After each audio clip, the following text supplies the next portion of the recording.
Section 2.5 is actually a fairly quick section. We're going to start off with just some review to make sure we understand how to graph a line. On 1A, I'm going to get this one in slope-intercept form. So the first thing I'd have to do is subtract over the 3x. So I'd have 6y equals negative 3x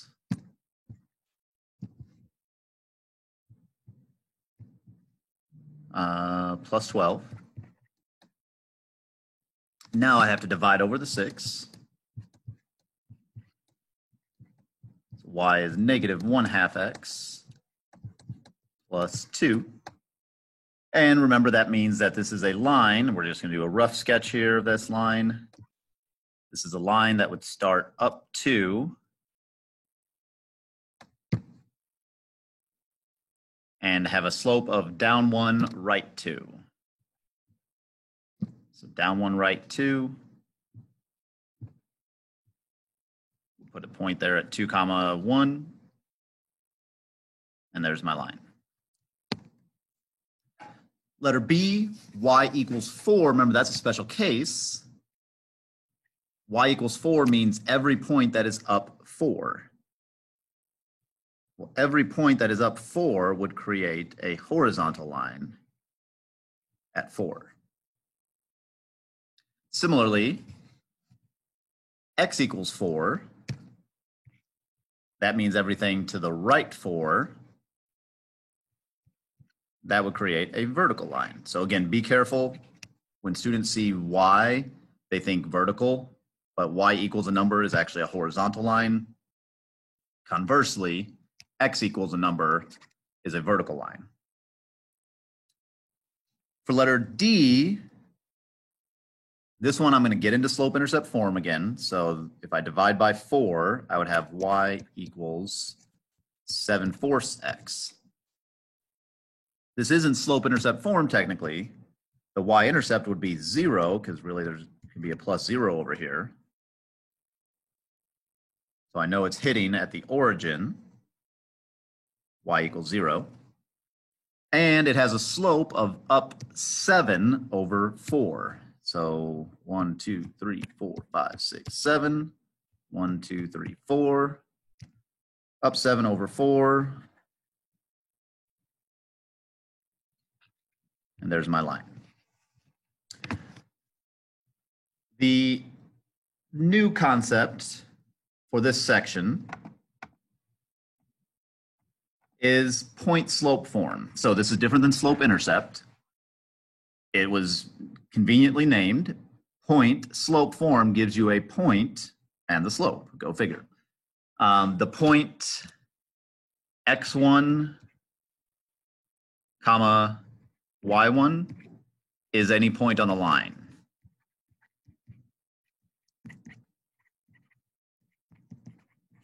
So what we're going to do is use point slope form as kind of our launching off spot.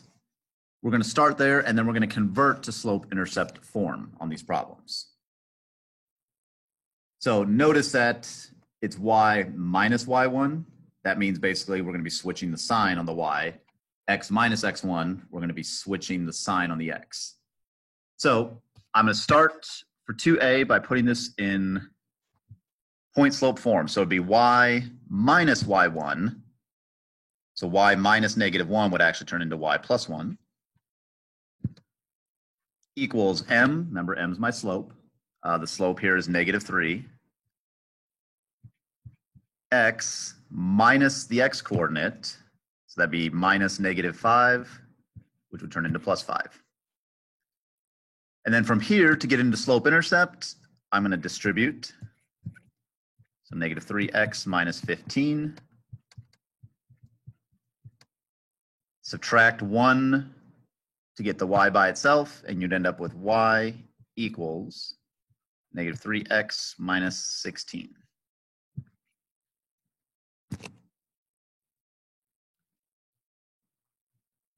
Letter B is a little more difficult. I give you 2 points that it goes through.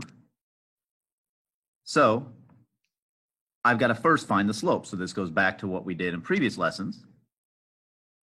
y2 minus y1, so 3 minus 0, over x2 minus x1, so 0 minus negative 5, so it'd be 0 plus 5. And so I'd end up with 3/5, that's my slope. So now on this problem, I have 2 points. I can pick either one, and I'm going to get the same answer in the end. I'll just pick the first one. So I'm going to pick that point along with my slope and plug it into my point slope form. So this would be y minus the y coordinate, which conveniently is 0, equals my slope, 3/5, x minus the x coordinate, which was negative 5, so that's going to be x plus 5. And so if I distribute the 3/5, I'd have 3/5 x. That would become just plus 3 because the 5s would cancel. Over on the other side, I've got a 0 there, so y minus 0 is just y. Hey, it's already in slope-intercept then, so we're good.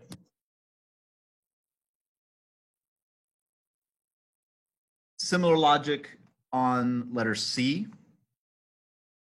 I have to first find my slope. So I've got to start off with,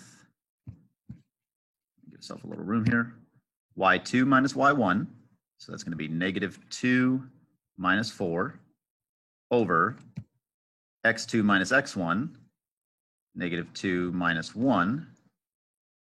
So that's going to give me negative 6 over negative 3, which is going to give me 2, and that's my slope.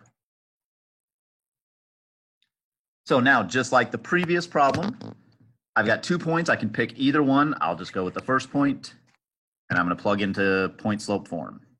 So it's going to be y minus the y coordinate, which is 4, equals the slope, which I just found, 2, x minus the x coordinate, which is 1. And then again, I just distribute and then get y by itself. So I'd have 2x minus 2.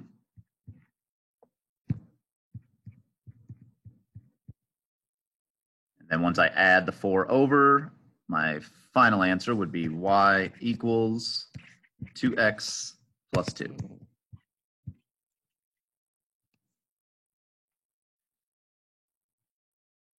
The last little bit we're going to talk about is the slopes of parallel and perpendicular lines. Parallel lines, we know they never touch.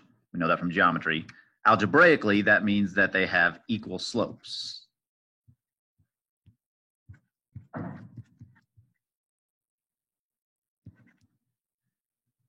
Perpendicular lines, on the other hand, do not have the same slope, but it is very specific. Their slopes are opposite reciprocals.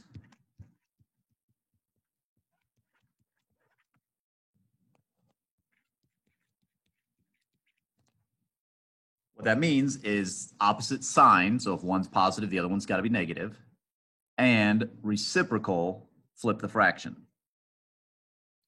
So on number 3, a line parallel to that line has a slope of what? Well, basically, I've got to figure out the slope of this line. How can I do that? Get it into slope-intercept form. So I've got to get y by itself. So I'm going to subtract over the 7x. Negative 4y equals negative 7x plus 19. Divide by negative 4. Everybody gets divided by negative 4. And that would leave me with y equals 7 over 4x minus 19 over 4. Now, I don't actually care about this 19 over 4, the minus 19 over 4. That's just the y-intercept. That has nothing to do with my parallel line. All I care about is the slope. Parallel lines have the same slope, so my parallel line would have a slope of 7/4 as well. And for number 4, again, I first have to get this in slope-intercept form. So I'm going to subtract over the 4x.